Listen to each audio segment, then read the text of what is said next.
Selamat datang di channel Auto Sejarah, dan ini adalah transformasi dari jurnalis sejarah. Dan ini adalah titik awal dimulainya channel YouTube ini membagikan konten tentang sejarah dan pengenalan tentang YouTube ini. Selamat bergabung, semoga channel Auto Sejarah bisa berdampak positif untuk kita semua. Pada kesempatan kali ini, Mimin akan mengulas tentang sejarah agar wawasan kita akan budaya dan sosial semakin terbentuk dalam jati diri kita. Karena sebagai anak bangsa, kita diingatkan jangan sampai kita melupakan tentang sejarah. Untuk pembahasan kali ini, Mimin akan mengulas tentang bagaimana terbentuknya suatu kabupaten atau kota yang terletak di Provinsi Jawa Timur. Kota itu bernama Kota Surabaya, dan kota itu terkenal sebagai kota pahlawan. Oke, sebelum melanjutkan jangan lupa untuk dukung channel Auto Sejarah, dan jangan lupa untuk subscribe, like, dan komen agar channel ini semakin berkembang. Diawali dengan adanya sebuah kota, Surabaya adalah kota terpadat kedua di Indonesia dengan jumlah penduduk sekitar kurang lebih 2.987 jiwa. Data itu tercatat dalam sensus di tahun 2022. Dengan diperluasnya wilayah tersebut, pengembangan metropolitan disebut dengan Gerbang Kertosusila, yakni Gresik, Bangkalan, Mojokerto, Surabaya, Sidoarjo, dan Lamongan. Maka hal itu menambah lebih dari jumlah penduduk sekitar, yakni mencapai kurang lebih 12 juta jiwa, dan data itu tersebar di wilayah perkotaan dan kabupaten. Surabaya adalah kota tertua yang berkembang seiring berjalannya waktu. Dengan jumlah penduduk yang terus bertambah sekitar 2,2% per tahun, maka saat ini Surabaya terbilang cukup padat. Dalam beberapa tahun terakhir, semakin banyak orang pindah ke Surabaya, baik itu dari pinggiran kota maupun dari desa-desa terdekat di wilayah Jawa Timur. Bisa dikatakan Surabaya menjadi nomor 2 setelah kota Jakarta, karena kota ini termasuk kota urban dengan industri terpadat di Jawa Timur. Kota ini dikenal sebagai kota pahlawan karena pentingnya pertempuran Surabaya pada masa Revolusi Nasional Indonesia pada waktu itu. Oke, kita masuk pada etimologi ya. Dan nama Surabaya ini berasal dari bahasa Jawa, yaitu Sura ing Baya, artinya berani menghadapi bahaya.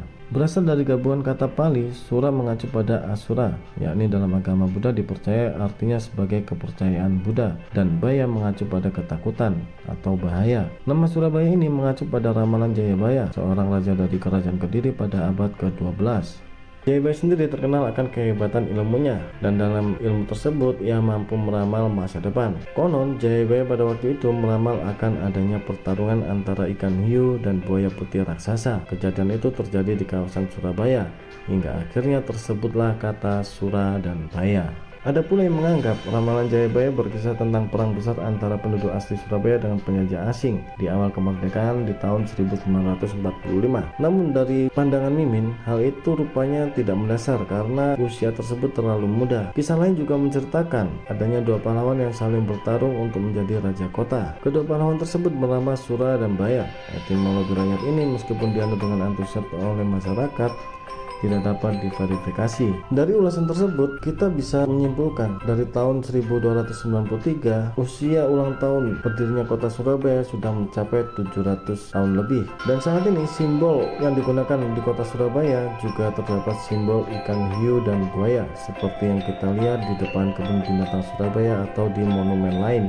Sejarah pada masa era prakolonial Belanda, kawasan Surabaya dulunya merupakan pintu gerbang utama menuju ibu kota kerajaan Majapahit dari laut di muara Sungai Kalimas. Hari jadi kota Surabaya ditetapkan pada tanggal 31 Mei tahun 1293. Tahun itu juga memperingati kemenangan Majapahit yang dipimpin oleh Raden Wijaya melawan invasi Mongol. Pada abad ke-15, Islam mulai mengakar di Surabaya. Hal itu dibuktikan dengan adanya pemukiman Ampel yang terletak di sekitar Masjid Ampel, dan pemukiman itu didirikan langsung oleh waliullah bernama Sunan Ampel. Penulis dari Portugis bernama Tom Perez menyebutkan bahwa seorang raja muslim berkuasa di Surabaya pada tahun 1513, meskipun kemungkinan besar masih menjadi bawahan Majapahit yang beragama Hindu dan Buddha. Saat itu Surabaya sudah menjadi kadipaten dan memiliki pelabuhan perdagangan utama karena lokasinya dekat dengan delta Sungai Berantas. Pada masa kemunduran Majapahit, penguasa Surabaya menolak kebangkitan Kesultanan Demak dan mereka baru tunduk pada kekuasaannya pada tahun 1530. Setelah runtuhnya Kesultanan Demak, Surabaya ditaklukkan oleh Kesultanan Mataram di bawah Panembahan Senopati pada tahun 1598. Panembahan Seda Inkrap ya pada tahun 1610, sebuah artikel VOC menerangkan pada tahun 1620 Surabaya sudah dilukiskan menjadi daerah yang kaya raya dan Surabaya saat itu sudah berkuasa. Hingga akhirnya perusahaan Hindia Timur Belanda yang berkembang saat itu mengambil alih kota ini dari Mataram yang melemah pada bulan November tahun 1743. Dalam mengonsolidasikan kekuasaannya atas Surabaya, Belanda bekerjasama dengan raja-raja terkemuka di daerah Jawa Timur, termasuk Ngabei Surop Parnolo, saudaranya Han Bikong, dan Kapiten Darsinesan yang semuanya berasal dari keluarga Han, dan saat itu mereka berkuasa di Lasem. Di awal abad ke-18 dan ke-19, Surabaya merupakan kota terbesar di Hindia Belanda. Waktu itu Surabaya sudah menjadi pusat perdagangan utama dan menjadi tuan rumah pangkalan angkatan laut terluas di koloni. Surabaya juga menjadi pusat perekonomian, baik itu perkebunan, industri pulau, dan lain-lain. Dan pada masa Hindia Belanda, Surabaya juga merupakan kota karesidenan. Wilayahnya meliputi wilayah yang sekarang menjadi Kabupaten Gresik, Sidoarjo, Mojokerto, dan Jombang. Dan pada tahun 1905, Surabaya sudah mendapat status menjadi kota madya atau Gini-Minte. Pada tahun 1926, Surabaya ditetapkan sebagai ibu kota Provinsi Jawa Timur. Dan sejak saat itu Surabaya berkembang menjadi kota besar kedua di Hindia Belanda setelah Batavia. Sebelum tahun 1900, Surabaya berputar di sekitar Jembatan Merah, dan pada tahun 1910 dibangun fasilitas pelabuhan modern di Surabaya yang sekarang kita kenal sebagai Pelabuhan Tanjung Perak. Hingga tahun 1920-an berkembang pemukiman baru seperti Darmo, Gubeng, Medan, dan Tabangkali.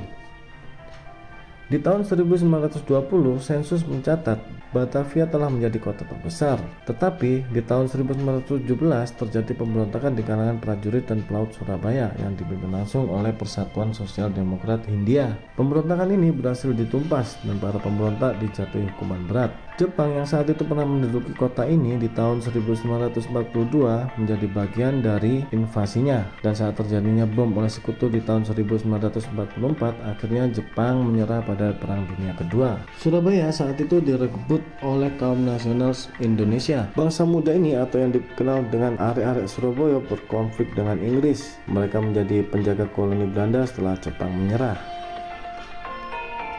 Pertempuran Surabaya dimulai setelah arek-arek Surabaya membunuh brigadir Inggris bernama Albertine Malabey di tanggal 30 Oktober tahun 1945. Hal itu terjadi di dekat Jembatan Merah. Kejadian itu diduga karena adanya peluru nyasar. Sekutu saat itu memberikan ultimatum kepada Partai Republik di dalam kota itu untuk menyerah, namun mereka menolak hingga akhirnya terjadi pertempuran. Pertempuran berikutnya memakan korban ribuan nyawa. Hal itu terjadi di tanggal 10 November yang hingga saat ini diperingati oleh masyarakat Indonesia sebagai Hari Pahlawan. Peristiwa itu terjadi juga dilakukan oleh Bung Tomo. Kota ini dikenal sebagai kota pahlawan karena pentingnya pertempuran Surabaya dalam menggalang dukungan Indonesia dan internasional terhadap kemerdekaan Indonesia selama Revolusi Nasional Indonesia. Dan setelah masa kemerdekaan, pertumbuhan penduduk dan urbanisasi yang pesat memaksa Surabaya berkembang ke arah timur, barat, sampai sekarang ini. Meningkatnya jumlah kendaraan, tumbuhnya industri-industri baru, dan menjamurnya perumahan membuat kemacetan lalu lintas yang tak bisa terelakkan. Hingga akhirnya Surabaya berkembang menjadi kota yang relatif kumuh di akhir abad 19.